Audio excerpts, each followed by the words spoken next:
Alright, this is my video for sprint number 5 of game engine programming. Starting off with what was left from the last sprint. You can see in the collidable group, we now have a collision volume AABB for the collision group, which is created upon the creation of the collidable group.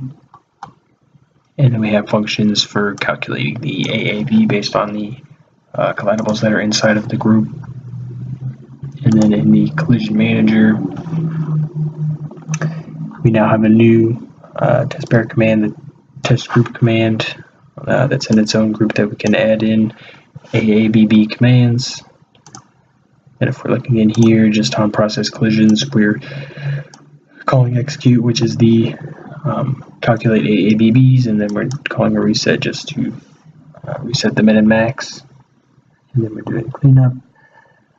Looking down at the collidable, we now have a base B-sphere for all the classes and the representative get functions to get the references. I think that's all that's in there.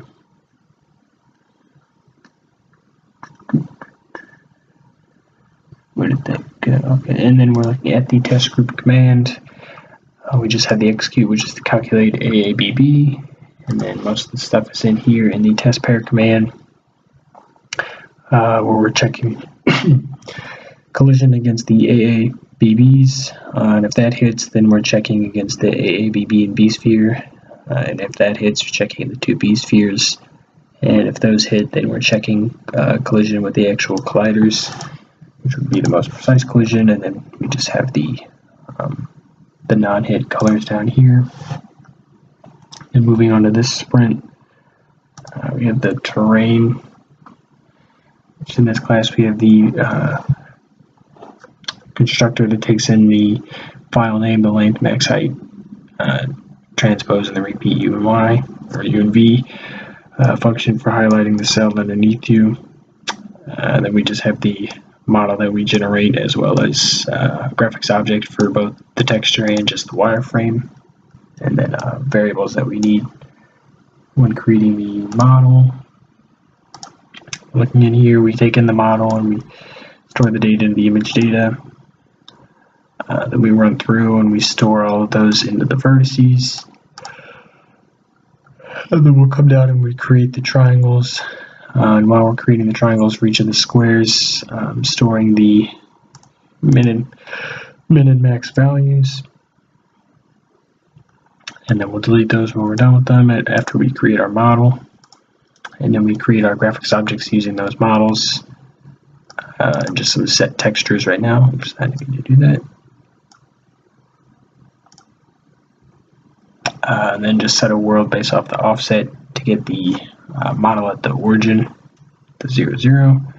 It's the function for the highlight cell that just takes in a position.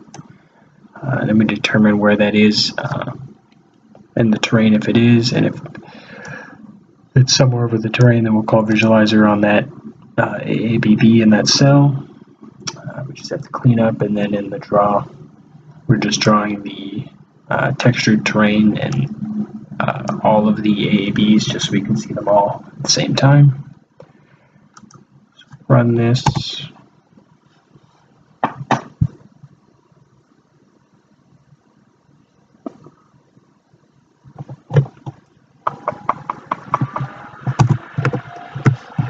You see we have the hill here in the middle. I have the tank body not rendering at the moment, so it's easier to see. Fine. Tank.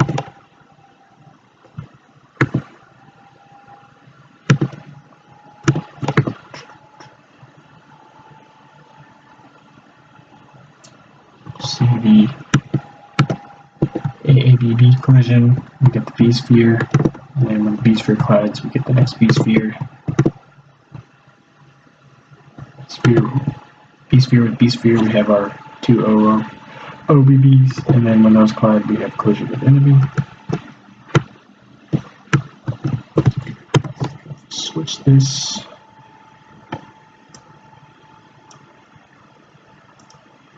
Disable those calls.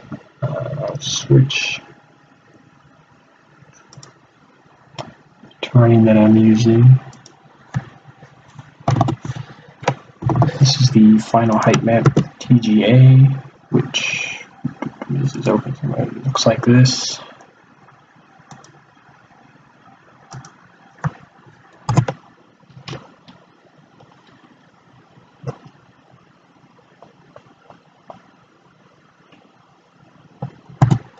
Into it now. See the outer portions of the terrain. Once we're moving, you can see the cell underneath the tank. It's changing as we're moving. You can also shoot the tank, move to the next level. Tanks are still spread out, but you can see the cell underneath.